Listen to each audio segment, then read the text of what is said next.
Hey guys, welcome back. And today I am going to share with you how I write child-centric homebrew campaigns and how I DM for my children who are both on the autism spectrum. The first piece of advice I give you is to meet your children where they're at, intellectually, emotionally, and developmentally.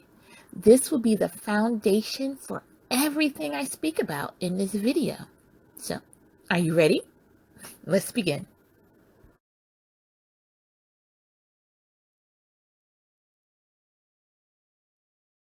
So let's just start. Oh, because if not, I'll get distracted. Ready? What's number one say? Find inspiration for the campaign. Find inspiration for your campaign.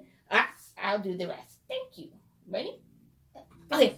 All right. So, finding inspiration for your campaign. It can be almost anything. It can be a celebration, like a birthday celebration. Yes. Yes. We did one for each of their birthdays.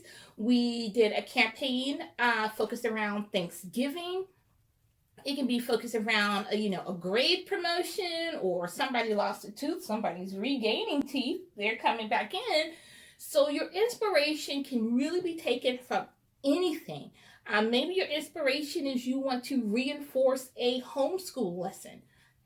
We did critical thinking. We did a whole campaign on critical thinking skills. And so it was like a mystery.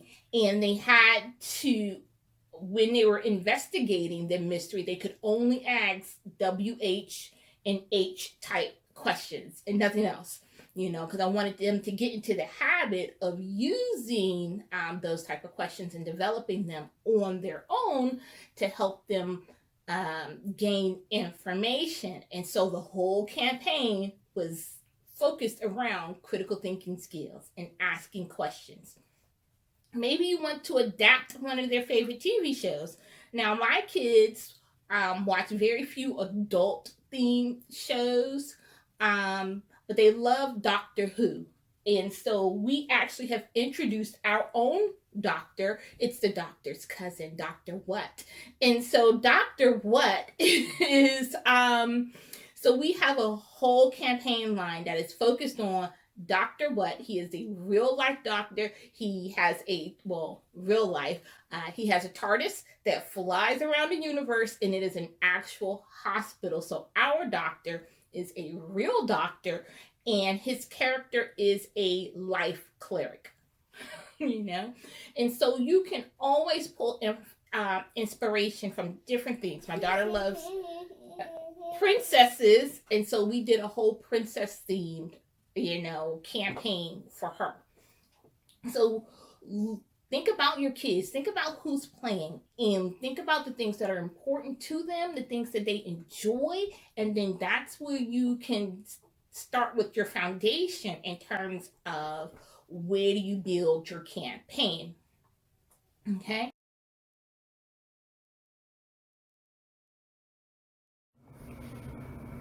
The backstory that you write needs to be detailed enough to carry the story, but it also must be easy for the children to understand and follow.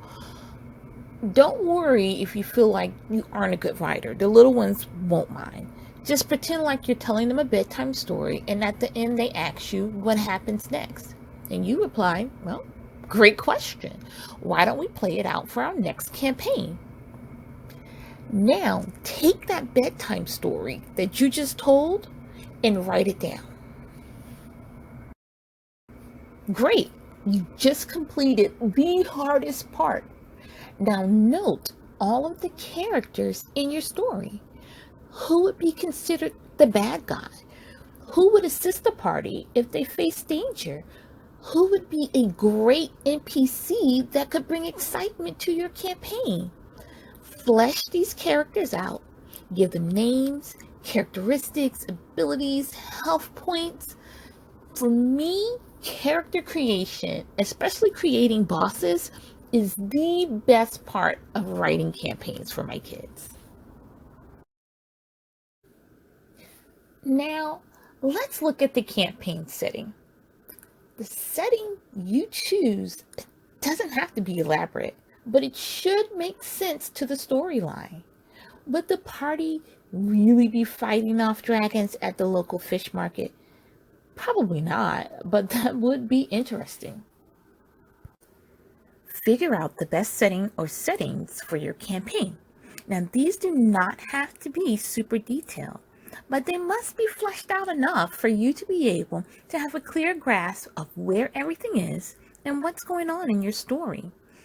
I find that drawing out a simplified map of the proposed settings really helped me to bring all of the campaign threads together. You need to know what the end goal is or the challenge for your campaign. Are we finding a dragon to fight? Maybe. Are we looking for our friends who are lost? Yes. Yes, we're in a campaign right now. We're looking for 2 lost friends. We found one. They found one. We gotta find the other one. And if we found Stargazer. We gotta find Rutherford Stargazer. So he is the tank, and he's missing. So it's like, what is something that your kids, We found no tank. It's tough, right? Yeah. Okay, but we have Daddy's character, and Daddy's character can tank for us. Right? What's this thing as well? I have to look. I'm not sure if Daddy's character is a tank, but he is a paladin. Dad sometimes plays. He plays a paladin. He tanks for the group. Okay? And so what's the end goal? Make sure that it's something that your kids, whoever's at your table, can relate to. Make sure that you're using concepts and terminology that they understand. Okay? The backstory, character descriptions, setting description with a quick map sketch, and campaign goals really should only be a few pages long. Unless you're going into great detail, then, have at it.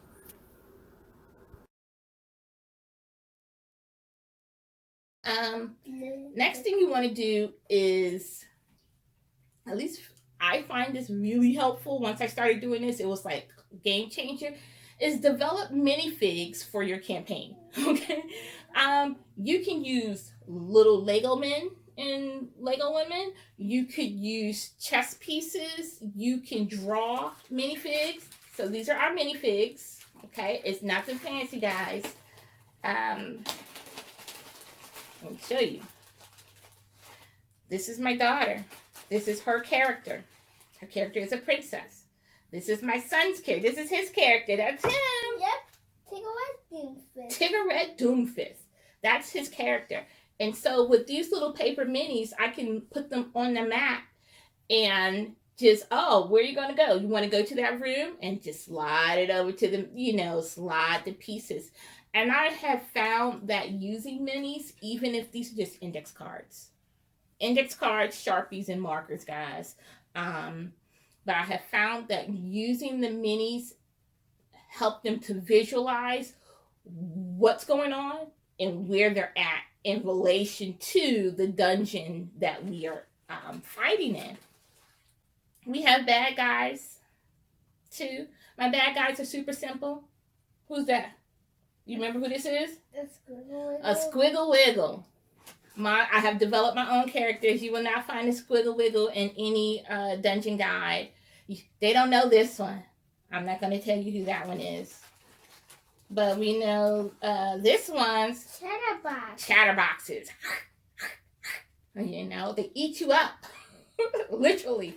And so we use, they each have their names on the back. And if it's a boss, then it'll tell you if this is a boss character. And so using paper minis. Hey, it's blue. Hey, yeah. So using the paper minis has really helped to kick it up a notch. You don't have to create your own. You could buy some. That's a lot of money. You could use minifigs or whatever little toys the kids have. Use what you have. I had index cards and markers. Okay.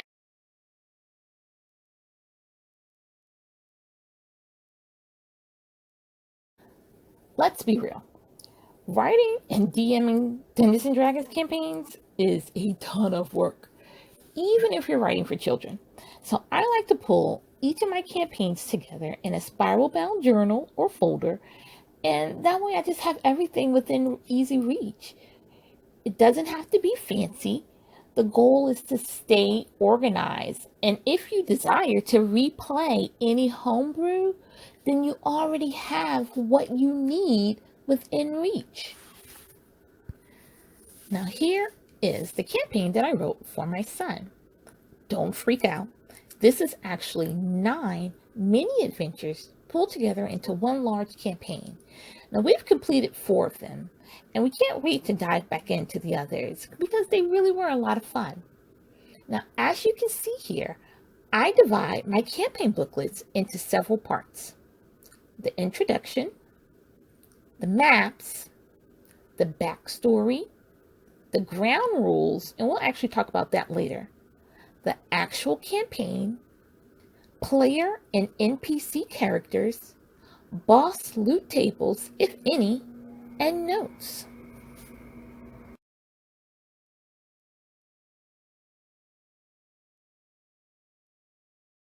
Now, how do I actually DM for my kids? How do I DM? Set the ground rules. 1, set the ground rules. Ground rules are so important because what? Why are rules important? Because make sure that they're simple and easy to follow. Make sure your ground rules are simple and easy to follow. Okay? Ground rules, guys. So I have some ground rules that are consistent. Hold on, baby. That are consistent across the board. Does not matter the campaign. But then we'll have some rules that are campaign specific. Okay? But my ground rules that are mandatory across all campaigns for kids is number 1. Children characters do not die. Period.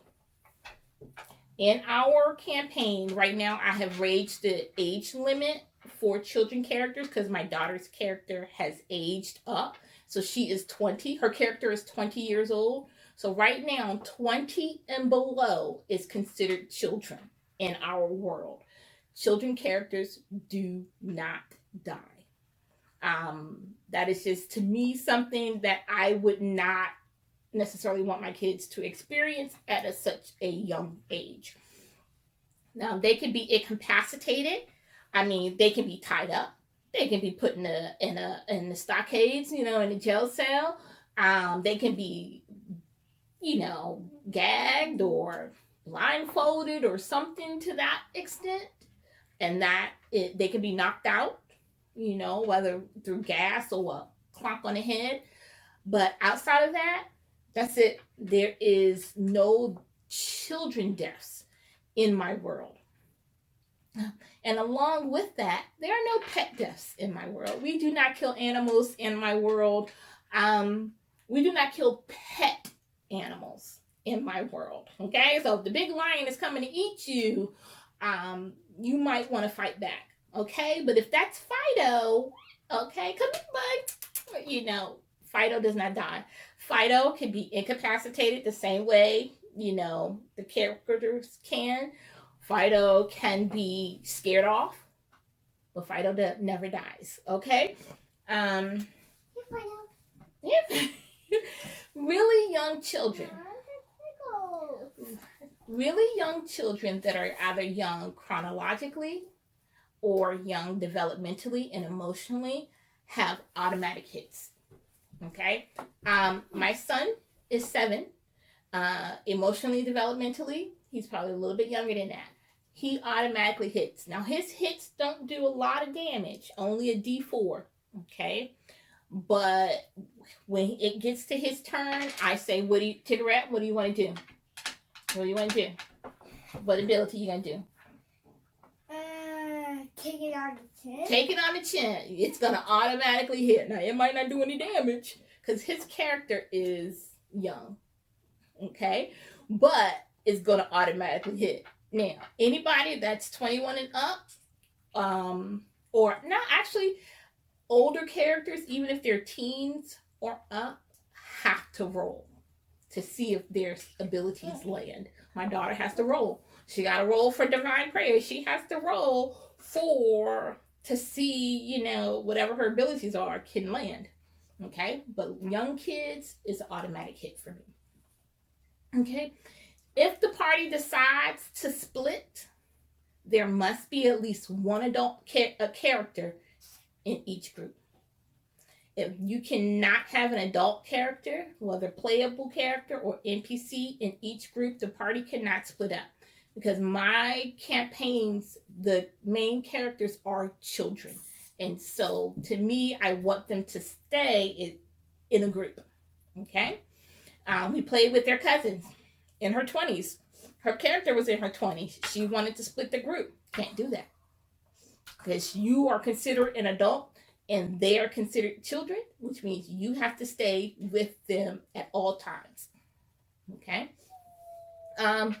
But if you are willing to split the group, it makes things a little bit challenging, especially if they're playing characters that are small children. Okay? Loot can be confiscated in my games. Loot is not a guarantee that you will keep it, because my characters are often children. Quietly, please. My characters are often children, and so, and some of the campaigns that I write, they have a curfew. So if the characters do not make it home by curfew, then their loot is up for grabs. Their loot can be confiscated by their NPC parents. Okay? What? That's not right. Well, that's why. Whose campaign is it? Who writes them? Mom does. Mom does. So I always get back home safely. Well, that's great. Then you can keep your loot if you get home safely and on time. Okay. Now, our campaign might be curfew is normally 6:00 in the campaign world. In his campaign that I did for him, curfew was 6:00. So, do you want to continue to do the other adventures because they give greater loot after 6:00? Or do you want to get home by 6:00 to make sure that you can keep whatever loot you have already gained? That is the question. But loot can be confiscated. Along with that, and we talked about how children characters cannot be killed. They can only be incapacitated. I typically will give them about 2 to 3 rounds, depending on the campaign, to get a player up that has been incapacitated. If you cannot wake a character up or heal a character, they back to 3 hit points or higher, then it is considered a TPG, because remember, we don't kill, and that is a total party grounding. That means it's story-wise, the guards are called, the city guards, or wherever your location you're in, guards have been called. The party has been remanded to whatever the equivalent of a police station is. Their parents are contacted magically, and they will be picked up by their parents. And if you TPG, you automatically lose all of the loot that you have gained throughout the campaign. And I know that might sound harsh, but that is just my version of the total party kill. Okay? Total party kill? Yeah, well, we don't kill in our campaign. So you can get grounded. Dun, dun, dun, dun. Yes, if a parent gets grounded. Oh my goodness. Well, if a parent gets grounded, do you think you should take the parent's loot? Yeah. Yeah, I knew you would put a smile. Put a smile on your face. Those are my ground rules.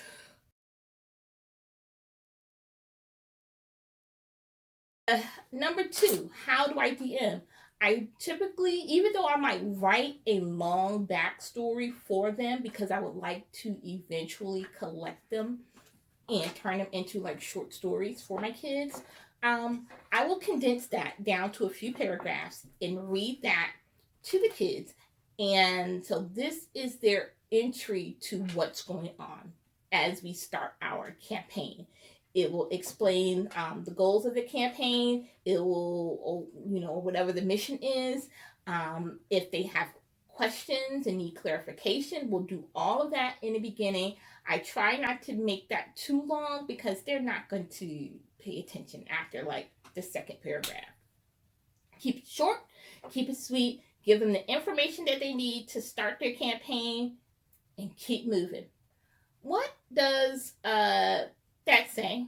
Number 3. Let them be little, but keep them on track. Let them be little, but keep them on track. Somebody likes to wiggle.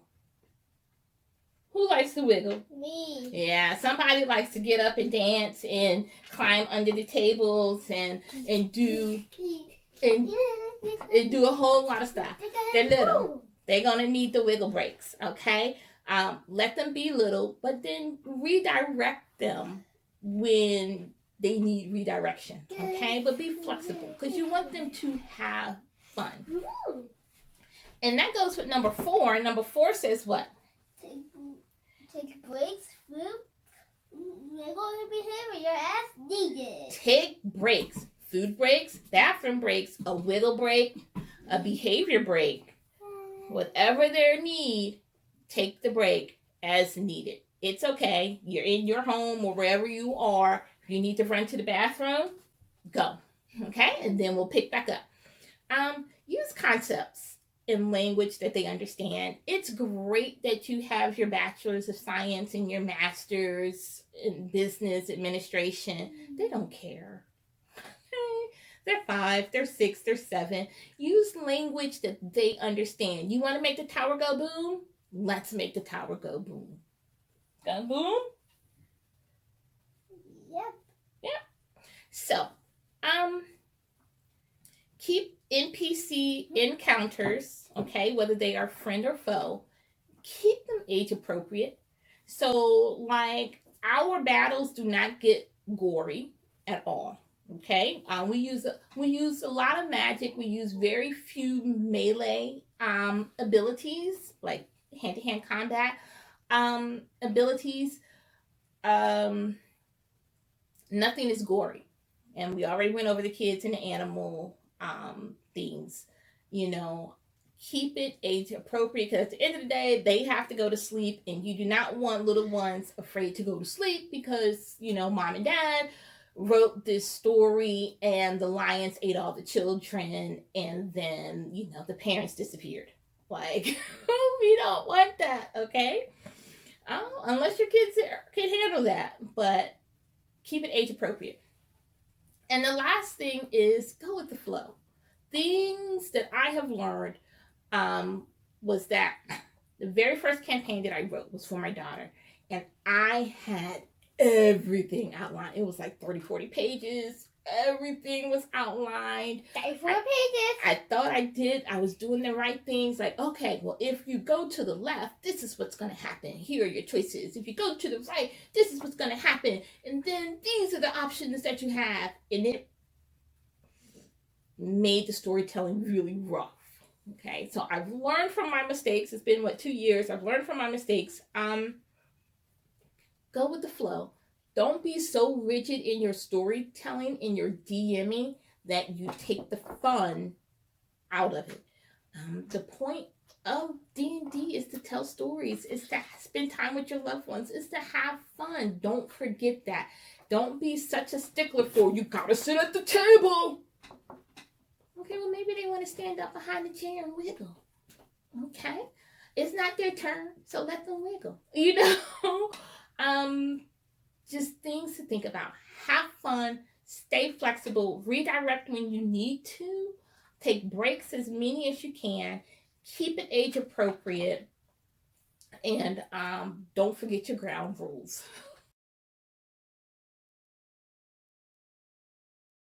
So our stat sheets. are really streamlined.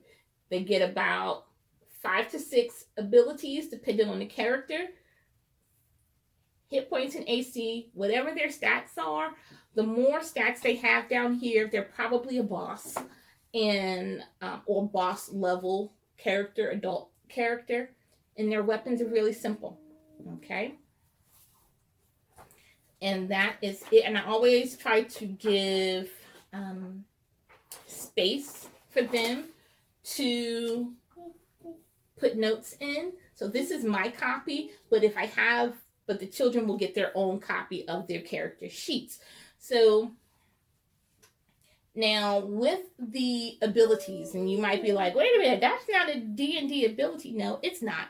But I play other games. I play World of Warcraft. I play Overwatch. I play Diablo. I play Guild Wars 2. So the abilities and spells that we have can come from anywhere.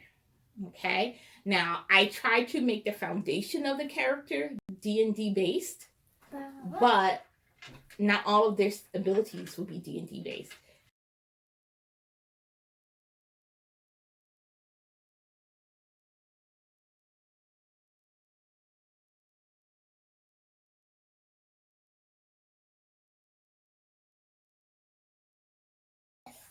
All right, guys. Well, that's it. I hope this video helped. I heard there is stuff in here that you guys can use in your campaigns, and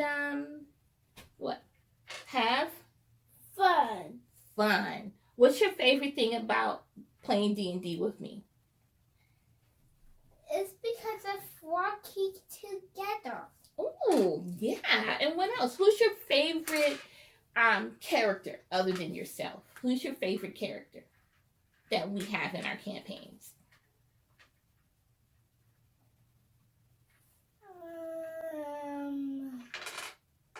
I'd say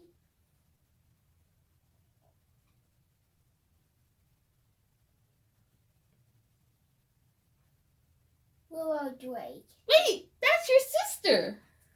Yep. Aww, and you like her? She's your favorite character? Yes. Aww. Yeah. That's awesome, babe. Who's your favorite bad guy that we've seen so far? I do have a favorite bad guy. Who's the worst bad guy that we've seen so far? The mistress. She is, because she did what? What did she do? She hurt my friends. She hurt your friends, yeah. So the mistress is the bad guy in the campaign that we are doing right now. And she is a nurse gone bad. And she has a sonic thermometer. And if she shoots you with it, it raises your overall core body temperature.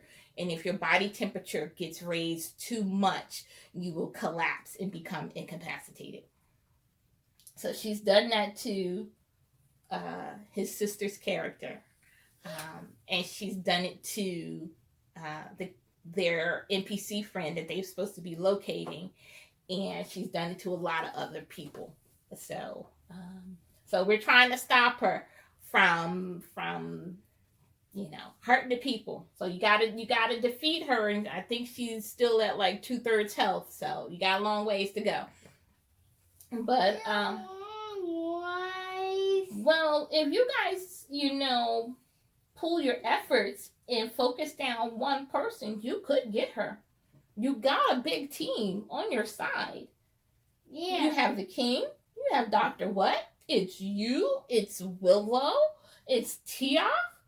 You got a lot of people to help you. Okay? But she has 5.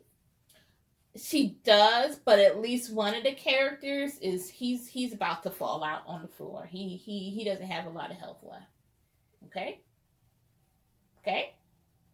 You think you can do it? Yes. I believe in you. What's called that to take it up?